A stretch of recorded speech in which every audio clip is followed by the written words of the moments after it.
I was 34 years old when I bought my lake house, and I'd never felt prouder of anything in my entire life.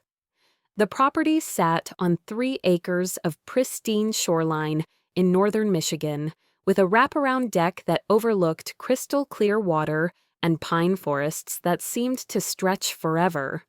It had taken me 12 years of 80-hour work weeks, missed holidays, and countless sacrifices to afford the $515,000 price tag. Every penny came from my own sweat and determination. My parents didn't come to the closing, neither did my younger sister, Melissa. "We're busy that weekend," my mother had said over the phone, her voice carrying that particular tone of distraction she reserved for things that didn't involve Melissa. "Besides, it's just a house closing. It's not like it's a wedding." According to YouTube analytics, 99.6% of viewers are not subscribed. That's a huge number. By subscribing the channel that is completely free, you'll help support the channel and never miss fresh content. I'd swallowed my disappointment and signed the papers alone, my real estate agent offering me a sympathetic smile as she handed me the keys. I was used to it by then. Melissa had always been the golden child, the one who could do no wrong, while I was the responsible one, the one who didn't need attention or praise because I had my act together. The first few months in the lake house were perfect. I furnished it carefully, choosing each piece with intention. I built a home office overlooking the water where I could work remotely for my tech consulting firm. I installed a fire pit on the beach and spent summer evenings watching the sun melt into the horizon. For the first time in my adult life, I felt truly at peace. Then came Thanksgiving. I'd invited my parents and Melissa to spend the holiday weekend at the lake house. It was my first time hosting a major holiday, and I'd spent days preparing, brining a 20-pound turkey, making 3 kinds of pie from scratch, decorating the guest rooms with fresh linens and flowers. I wanted them to see what I'd built, to finally show them that all those years of hard work had been worth something.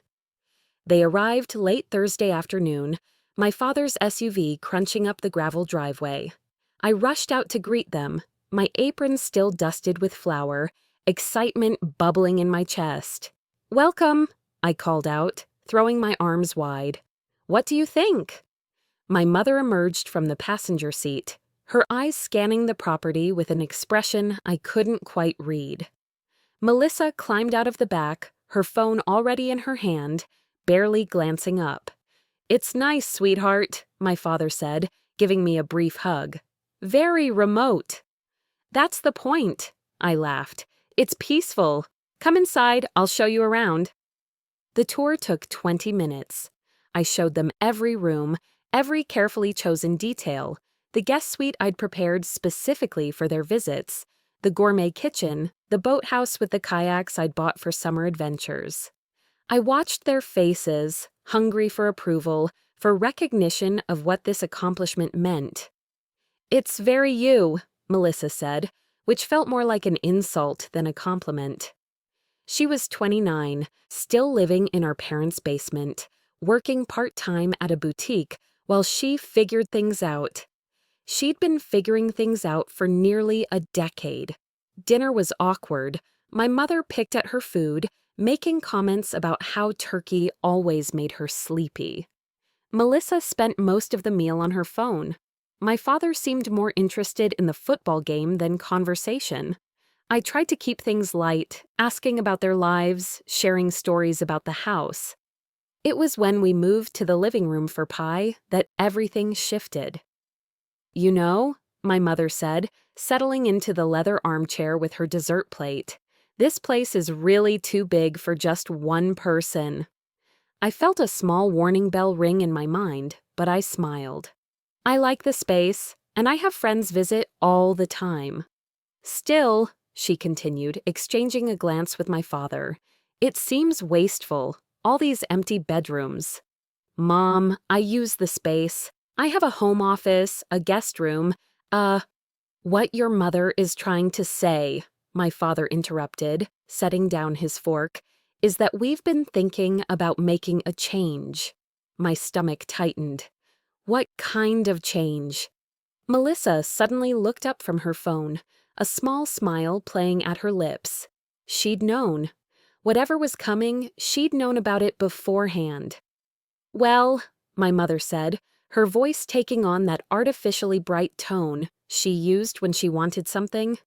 Melissa's lease is up next month, and you know how expensive rent is these days. And your father and I are getting older. That big house is becoming too much to maintain. Okay, I said slowly, dread pooling in my stomach. So we thought, since you have all this space and we're family, it would make perfect sense for us to move in with you. The words hung in the air like a grenade with the pin pulled. Excuse me, I managed to say. It's perfect when you think about it, Melissa chimed in, her voice eager now. You have 4 bedrooms. Mom and Dad could take the master. It's bigger anyway, and with Dad's back, they need the space. I could take the room with the balcony. You could keep your office and the 4th bedroom. We'd all be together. The master is my bedroom, I said, my voice hollow. This is my house. Don't be selfish, honey, my mother said, her tone sharpening. Family takes care of family. We took care of you for 18 years. I'm not being selfish. I bought this house. I worked for 12 years to afford it. And we raised you, put you through college, gave you every opportunity, my father said, his expression hardening in that way that used to make me instantly obedient as a child.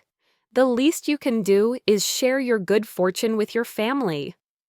You didn't put me through college, I said, my voice rising. I had scholarships and student loans that I just finished paying off last year. I put myself through college. We provided emotional support, my mother sniffed. When? The word came out sharper than I intended, years of resentment suddenly flooding forward. When you missed my graduation because Melissa had a dance recital? When you used my college fund to pay for Melissa's trip to Europe? When you couldn't come to a single one of my work presentations, but never missed one of Melissa's amateur theater shows? Don't be dramatic, Melissa said, rolling her eyes. God, you always have to make everything about you. The irony was so thick I almost laughed. This is my house, I repeated, standing up. I'm not giving up my master bedroom. I'm not turning my home into a family commune. The answer is no. No? My mother repeated, as if she'd never heard the word before. You're saying no to your own family? I'm saying no to giving up my home. You can visit whenever you want, but you're not moving in. The explosion that followed was spectacular. My mother burst into tears, wailing about ungrateful children and heartless daughters. Melissa called me selfish, entitled, and cruel. My father sat in stony silence, his disappointment radiating like cold waves. They left the next morning, 3 hours earlier than planned, bags hastily packed, my mother refusing to even look at me. The turkey was still in the refrigerator. The pies sat untouched on the counter. The guest room I'd prepared with such care looked like a crime scene, bedding torn off in angry haste. I stood on my deck and watched their SUV disappear down the long driveway, and I didn't cry. I felt numb, hollowed out, but somewhere beneath the hurt was a tiny spark of something else. Relief, maybe, or the first stirrings of anger. The phone calls started that afternoon. Aunts I hadn't heard from in years, cousins I barely knew, family friends, all of them telling me what a terrible person I was. How could I turn away my own family? Didn't I know how much my parents had sacrificed? Was I really so heartless that I'd let my baby sister be homeless? The text messages were worse. Melissa sent dozens, alternating between pleading and vicious. She called me names I wouldn't repeat to anyone. She told me I was dead to her, that I'd always been jealous of her, that I was a miserable, lonely person who would die alone in my big, empty house. My mother's approach was more manipulative. She sent long, rambling messages about her health problems, about how stressed she was, about how the burden of caring for Melissa was killing her and Dad. If only there was somewhere they could all live together, as a family, without financial stress. If only someone in the family had the space and the means to help. I blocked Melissa after the 10th message calling me a selfish bitch. I stopped answering my mother's calls, but I couldn't stop thinking about what they'd said. Was I selfish? I'd worked hard for what I had, but did that give me the right to say no to family? The questions haunted me through December, making it impossible to enjoy my first Christmas in the lake house. I spent the holiday alone, watching the snow fall over the frozen lake, wondering if maybe they were right. Then I found out what they'd really been doing. It was early January when my real estate agent, Cheryl, called me. We'd become friendly during the buying process, occasionally meeting for coffee when I was in town. "Hey," she said, her voice uncertain. "I need to tell you something, and I'm not sure if I should, but I figure you have a right to know." My stomach dropped. "What is it?" "Your mother came to see me last week. She wanted to know about adding names to your deed." The world tilted. "What?" "She had this whole story about how you'd verbally agreed to add them to the deed, about how it was always meant to be a family property. She wanted to know the process for adding co-owners. When I told her she'd need your permission and signature, she got pretty upset." "Oh my God. There's more," Cheryl said quietly. "She asked if there was any way to force a sale if there were disputes among family members. She was asking about adverse possession laws, about how long someone needs to live in a property to claim ownership rights." I couldn't breathe. They hadn't just wanted to move in. They'd wanted to take my house. "Thanks for telling me," I managed to say. "I'm sorry," Cheryl said. "I probably should have called sooner, but I kept hoping I was misunderstanding the situation." After I hung up, I sat in my office chair and stared at the lake for a long time. The betrayal cut deeper than anything they'd said at Thanksgiving. This wasn't just about entitlement or boundary issues. They'd been planning to steal my home. I thought about Melissa's smile when Mom first brought up the moving plan. She'd known. This had been discussed, planned, maybe for months. Had they come to Thanksgiving specifically to set this up? Had the whole visit been a manipulation? The numbness I'd felt since Thanksgiving crystallized into something sharper, something that felt a lot like rage. I started digging. Over the next week, I made phone calls to other family members, the ones who hadn't joined the chorus of condemnation. My father's sister, Aunt Jean, had always been kind to me. She'd been one of the few people who'd congratulated me on buying the house. "I'm so glad you called," she said when I reached her. "I've been worried about you with all this drama." "Aunt Jean, can I ask you something? Has this happened before? With other family members?" There was a long pause. "What do you mean? Has my mother tried to move in with other relatives? Has she manipulated other situations like this?" Another pause, longer this time. Then, quietly, "Your grandmother's house? What about it? When your grandmother got sick, about 10 years ago, your mother convinced her to sign the house over to your parents. Said they'd take care of her, that she could live out her days there. Your grandmother agreed. But then, 2 months after the transfer, your parents put her in a nursing home and sold the house. Used the money to fund Melissa's gap year in Europe. The pieces were clicking into place, revealing a picture I'd been too close to see clearly. Your mother is very good at making people feel guilty," Aunt Jean continued. "She did it to your grandmother. She tried it with me a few years ago. Wanted to borrow money for Melissa's business venture. I said no, and suddenly I was the selfish one, the bad sister. She didn't speak to me for 2 years. Why didn't anyone tell me? Honey, you were so busy building your career. And your mother, she has a way of making people doubt themselves, of making her problems everyone else's responsibility. I learned to set boundaries, but it wasn't easy. After that conversation, I made more calls. I learned that my mother had borrowed money from multiple relatives and never paid them back. That Melissa had been temporarily staying with a cousin 3 years ago and nearly destroyed their marriage. That there was a pattern of manipulation, entitlement, and financial exploitation that stretched back decades. I'd been blind to it, or maybe I'd just been too busy trying to win their approval to see what was really happening. The question was, what was I going to do about it? I could have let it go, maintained the no contact, kept my boundaries, lived my peaceful life in my lake house, and tried to forget. But every time I thought about how close they'd come, how if Cheryl hadn't warned me, I might have come home one day to find them moved in, claiming squatters' rights or some other legal nightmare, the anger flared again. They'd tried to steal from me, not just money, but the home I'd built, the sanctuary I'd created, the proof of every sacrifice I'd made. They deserved to face consequences. It took me 2 weeks to formulate my plan. I wasn't going to stoop to their level, no manipulation, no lies. But I was going to make sure the truth came out, and that everyone knew exactly what they'd tried to do. I started with documentation. I had the conversation with Cheryl recorded with her permission, detailing my mother's attempts to add herself to my deed. I gathered bank statements showing every dollar I'd earned and saved.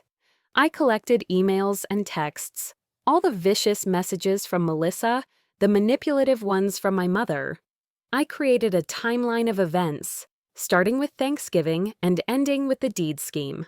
Then I wrote a letter. Not a social media post, not a mass email, a thoughtful, detailed letter explaining what had happened. I didn't embellish. I didn't need to. The facts were damning enough. I sent the letter to every family member, aunts, uncles, cousins, family friends, everyone who'd called me selfish, everyone who'd sent me accusatory messages, and everyone who'd stayed silent. I included all the documentation. The response was immediate and overwhelming. My phone started ringing within hours. Cousins apologizing, saying they'd only heard my mother's side. Uncles expressing shock at the deed scheme. Aunt Jean calling to say, about damn time. But it was the call from my father that changed everything. "We need to talk," he said, his voice gruff but lacking its usual authority. "I don't think we do. Your mother is very upset. This letter you sent, people are asking questions. They're talking. Good. They should know the truth. It's not, you're making us look bad. Dad, you tried to steal my house.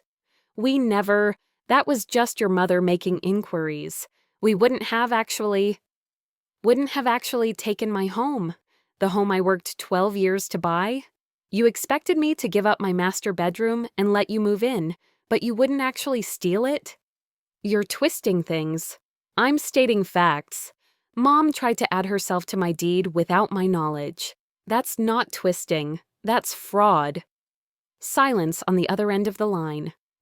"Melissa is having a hard time," he finally said. "People are unfriending her on Facebook. Her friends are asking questions. That's not my problem. She's your sister. She called me a selfish bitch 17 times over text. I counted." More silence. "What do you want from us?" he asked, and for the first time he sounded old, tired. "I want you to leave me alone," I said. "I want you to stop manipulating people. I want you to stop making your problems everyone else's responsibility. And I want you to understand that I don't owe you anything. Not my house, not my money, not my life. We're your parents. You're people who gave birth to me and provided the legal minimum of care. That doesn't give you the right to exploit me. That's a horrible thing to say. It's an honest thing to say, and I'm done pretending otherwise." I hung up before he could respond. Over the following weeks, the fallout continued. Several family members confronted my parents directly, demanding to know if the deed story was true. My mother initially denied everything, then claimed it was a misunderstanding, then finally stopped going to family gatherings altogether. Melissa's social circle imploded. Turns out, when people realize you've spent years manipulating situations and playing the victim, they start questioning everything you've ever told them. Her roommate, the one she'd claimed was making her homeless, came forward publicly to say that Melissa had been asked to leave because she hadn't paid rent in 4 months and had stolen money from her purse. The truth has a way of snowballing once it starts rolling. By March, my extended family had essentially divided into 2 camps: those who believed my parents had been wronged by my cruel letter, and those who'd experienced their manipulation firsthand and were relieved someone had finally spoken up. The second camp was significantly larger.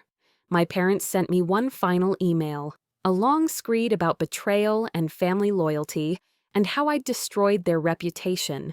They said I was vindictive, cruel, and heartless. They said I'd regret this when they were gone and I was left with nothing but my precious house and no family to share it with. I read it once, then deleted it. Because here's what I realized: they were never going to apologize. They were never going to see my side. They were never going to acknowledge that I had a right to boundaries, to my own life, to protection from their schemes. And I was done waiting for that recognition. Spring came to the lake house with explosive beauty. The ice melted off the lake, revealing that perfect blue water. The trees exploded with green. Birds returned, filling the mornings with song. I started inviting friends up for weekends. Real friends, people who celebrated my successes instead of resenting them. One of those friends, Marcus, had been my colleague for 5 years. He'd always been kind, funny, and supportive, and in the light-filled peace of the lake house, our friendship deepened into something more. By summer, he was spending most weekends with me, helping me build raised garden beds, teaching me to fish, sitting with me on the deck as the sun set.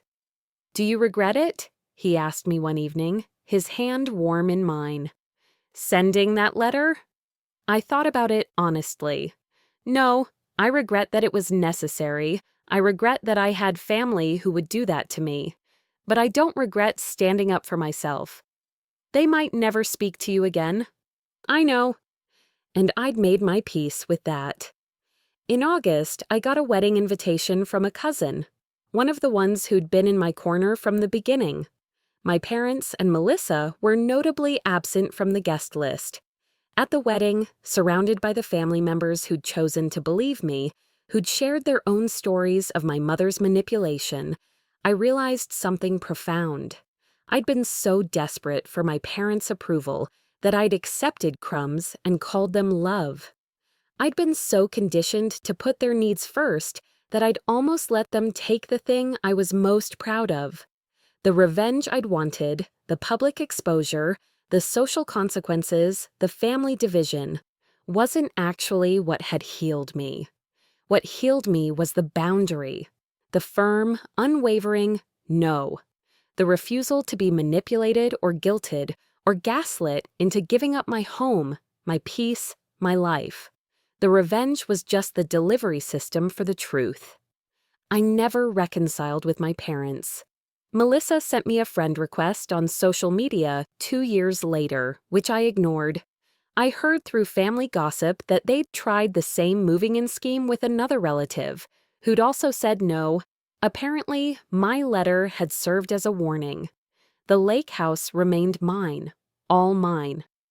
I married Marcus there, a small ceremony on the beach with the people who actually loved us. We're talking about kids now, about raising them in this house I built with my own determination and stubbornness. Sometimes I walk through the rooms, touching the furniture I chose, looking out at the water I worked so hard to reach, and I feel an overwhelming gratitude. Not for the AITA house itself, though I love it, but for the fact that I learned to say no. that I learned to protect what was mine, that I learned I didn't need their approval to be worthy of good things. The master bedroom is still mine. The room with the balcony is still a guest room. The fourth bedroom became a nursery last year. Our daughter sleeps there now, surrounded by love and boundaries and the security of parents who will never ask her to sacrifice her dreams for our comfort. My parents are aging now. I heard my father had a health scare last year. Part of me, the part that was raised to be the responsible one, wants to reach out, to check in, to offer help. But I don't, because I learned something important in that battle over my lake house. Helping people who've tried to exploit you isn't compassion. It's enabling. It's volunteering to be a victim. I send a card at Christmas. I don't include my address. And every morning, I wake up in my master bedroom, watch the sun rise over the lake, and feel proud of every battle I fought to get here, including the one where I finally fought back. Some people might call that cruel. I call it survival, and I call it mine.